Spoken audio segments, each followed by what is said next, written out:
All right, let's dive straight into this explainer.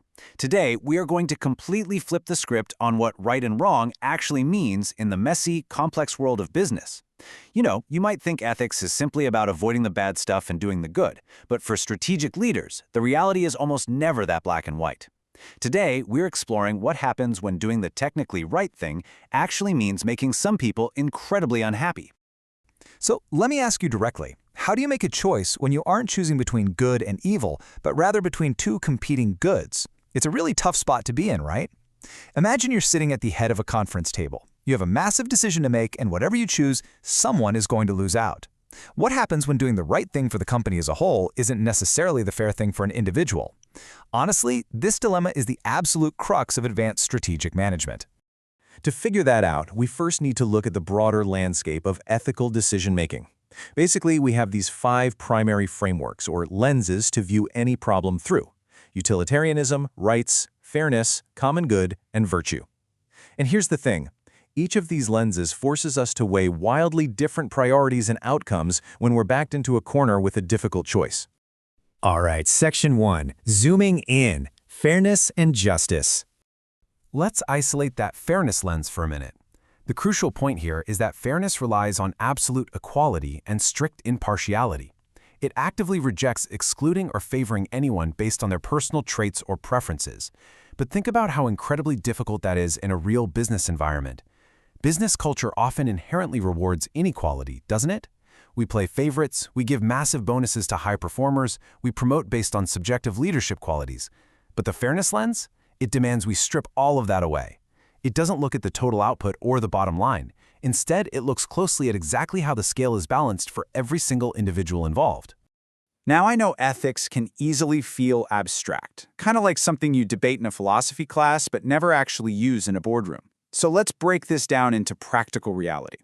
Justice isn't just some vague courtroom concept. It is the invisible scaffolding of how a manager structures their team day to day.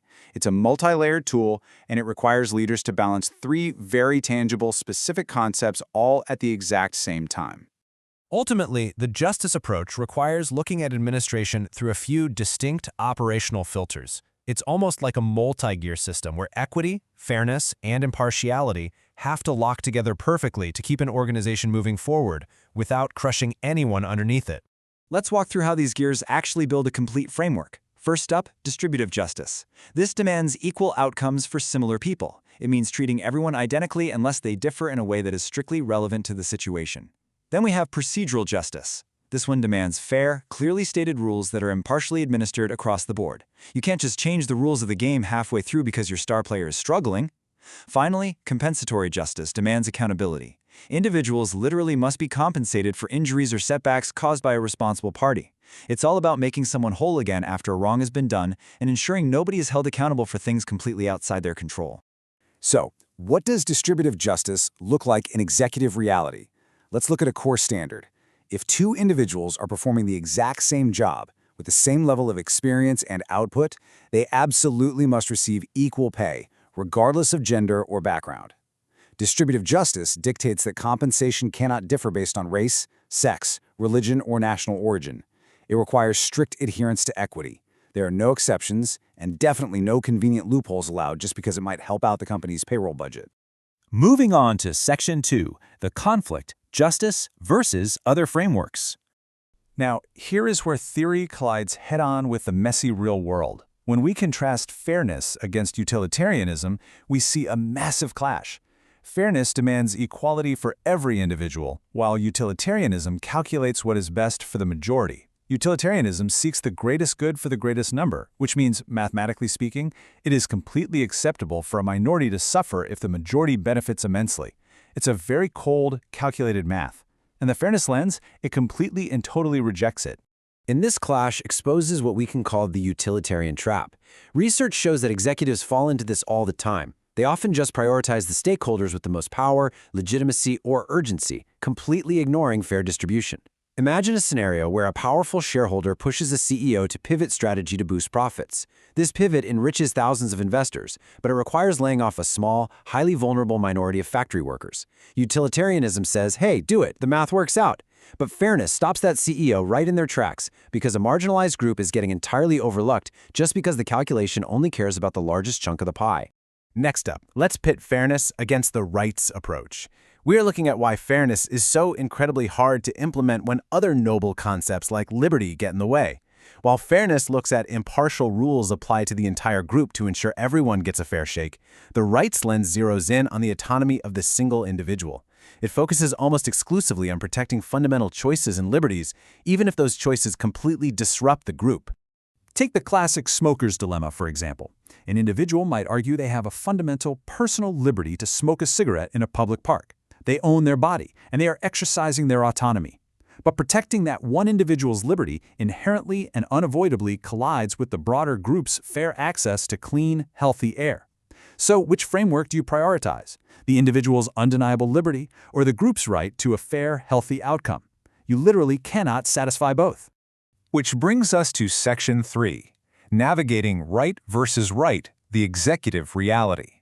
This inherent conflict brings us to the ultimate challenge for any manager.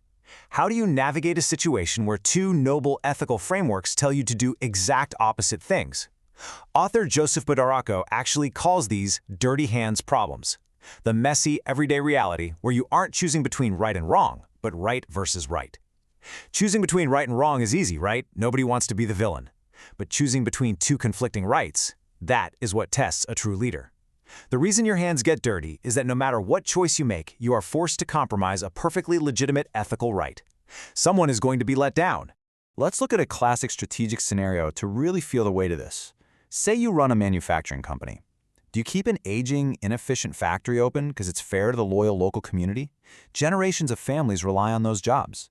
Keeping it open fulfills the fairness and common good approaches perfectly. Or, do you close that factory, relocate overseas, and drastically lower the price of your product for millions of your consumers who are struggling with inflation? That perfectly fulfills the utilitarian approach. Both choices are technically, ethically good, but one requires economically devastating a loyal local community, and the other requires punishing your massive consumer base with higher prices. And here's the kicker. When you face a dilemma like that, you are not going to find the answer in a standard corporate code of ethics. Think about your own company's rulebook. It is fantastic at stopping obvious fraud, embezzlement, or harassment, but it is completely silent on how to weigh the livelihoods of factory workers against the economic relief of millions of customers. Compliance is not strategy. Those rulebooks emphasize clear wrongdoing. They do not help with the agonizing choice between two entirely acceptable alternatives. So what's the game plan here? Well, we can use Kavanaugh's criteria as a practical mental checklist. Treat this like a diagnostic tool to evaluate your choices across the three most demanding lenses simultaneously. Walk through these slowly. First, utility. Does your decision actually optimize satisfaction for everyone involved, or just the loudest voices? Second, rights. Does your path forward respect individual liberties, or are you crushing someone's autonomy for the sake of efficiency? And third, justice. Is the outcome consistent with the canons of fairness? Will similarly situated people be treated similarly? By forcing yourself to answer all three questions, you illuminate the blind spots of whichever single lens you naturally tend to lean toward. So I want to leave you with this final thought to take back to your own life and career. When push comes to shove in your next incredibly tough decision, which lens will you use to make your call? When you absolutely can't have both, will you calculate the greatest good, or will you fight for the fairest path? The choice is yours. Keep these frameworks in mind, and you'll be navigating the gray areas of business with true clarity.